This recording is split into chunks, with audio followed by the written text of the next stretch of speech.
So it's now time to mark the week, and joining me is stand-up comedian Francis Foster. Francis, welcome. Well, pleasure to be here, Nana. How was your coronation? Did you have a nice time? It was all right. I got back from the States on Friday morning. Really? So I was very jet-lagged. I was kind of watching it out of one eye because I flew in from Austin, so there's a 6-hour difference. So it kind of seemed like a little bit of a fever dream, if I'm being honest. 6 hours behind, isn't it? 6 hours behind. So you arrived the same time you land? Yeah, exactly. So, as they say, East is beast, returning. So I didn't watch a whole lot of it, I'll be honest with you. I was very interested in the reaction, though. Yeah, what about Adjoa Ando's then? The balcony scene, it was terribly white. Well, this is a ridiculous thing. What were you expecting? The whole point of the British royal family is that they're rich and white. What were you expecting? What, rap group NWA to come along, you know, make a little appearance? Yeah. It's ridiculous. It's absolutely ridiculous. And they're going to say, oh, representation.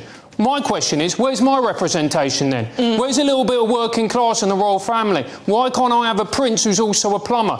Somebody who's born into privilege but can clean the drains. I like the sound of that. Well, there could be Harry, actually, judging by his current shenanigans. I mean, you know, he's... No, it takes a real man to clear some drains, Nana. That's true. It's true.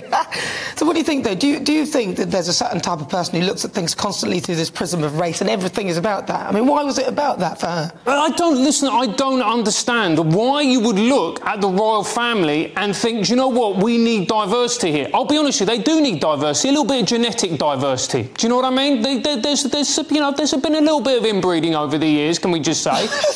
That's what happens in the royal families, the Habsburg jaw. Look it up, Google it. Oh, well, I'll definitely do that. But what do you think that's because then she went on the BBC, on Radio 4, I think it was. Yeah. And he told her she didn't really have anything to apologise for. Well, look, this is what happens when actors start saying their own lines. Actors are brilliant.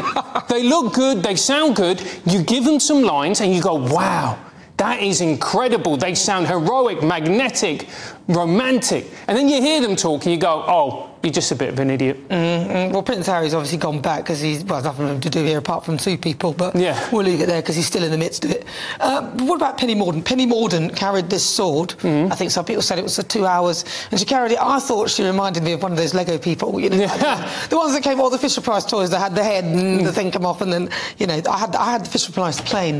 Did you have the plane? No, I didn't have the plane. No. My mum was a very strict Venezuelan woman. No, you do work. You don't have time for toys. But people are now dubbing her as the next leader for the Tory party because she carried this thing for 2 hours. Right, well, to be honest with you, probably better than Liz Truss, let's be fair. Oh, poor Liz Truss, that's not fair on Liz. No, she can't carry a sword. Knowing her, she'd probably, like, stagger around and accidentally impale someone with it. But I will say, half the reason this Penny Mordaunt got such a lot of attention is because there's a lot of very, dare I say it, frustrated middle-aged males out there who saw Penny Mordaunt carrying a sword and it did a little something for them. You gave them a little bit of pep in their step. You know, do you think? I never thought of it like that. I just thought she looked like a little Lego person. I didn't even think how heavy the sword was, so all credit to her. Yeah. But frankly, if that's all you need to be a leader of the Tory party, then... Well, that is all you need to be leader of the Tory party, Nana. Well, Rishi couldn't carry the sword. No, he couldn't. Probably bigger than him. Exactly, he's too small. What about the train strike? Everyone's on strike at the moment. Everyone's on strike. I just think we should all go on strike at this point. What's the point of the rest of us carrying on? Everyone's on strike. We were all on strike, effectively, for the bank holiday. We had a brilliant time. What's the point? Let's all go on strike, Nana. Well, they sort of carried it on, didn't they? Because we had the bank holiday, then some went on strike on Tuesday, others went on strike on Thursday and Wednesday. It just seems to be that, and it's not government departments, so civil servants, HMRC, which I'm not worried about. No, exactly. They want... Yeah, exactly. Can HMRC go on strike all the time? Actually, let's have traffic wardens on strike.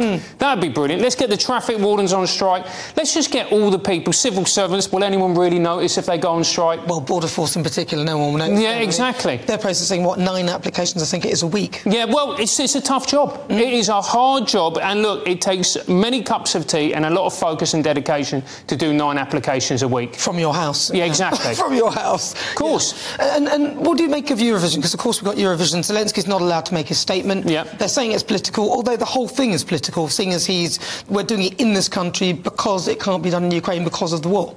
Well, look, first of all, the strikes are affecting Eurovision. Which is a shame. Which is a real shame. And it just, for me, proves that the RMT are homophobic. Why do you want to stop gay people having a good time, Mick Lynch? He's stopping them from going to the party. There is going to be no straight men at Eurovision, I'm sorry to say. This is a joke, by the way. Just so you know, some people will say, that's not fair, you shouldn't be saying that, but no, they'd argue that they're not, and I'm sure they are. Yeah. It is a joke, yeah. But number one, and also with number two, with Zelensky, I have to say, I agree with it. I think that the war in Ukraine is obviously awful. I think Putin's actions are disgraceful. They are a war crime.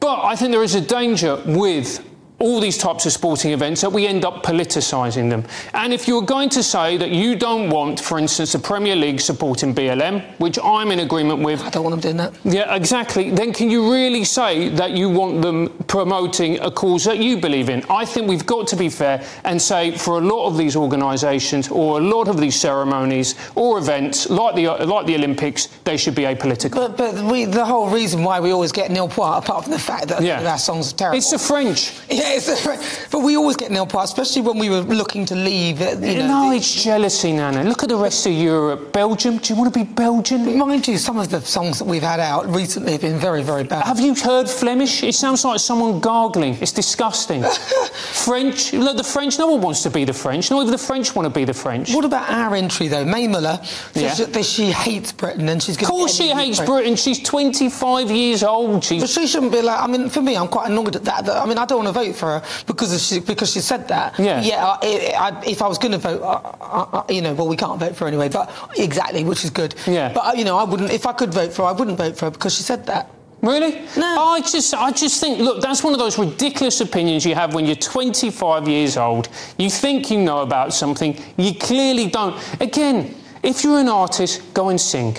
Go and do a little song, go and do a little dance, go and do whatever you do, and just don't talk about politics, because you don't know what you're talking about. Listen to comedians on GB News. At least when I do it, it sounds vaguely funny.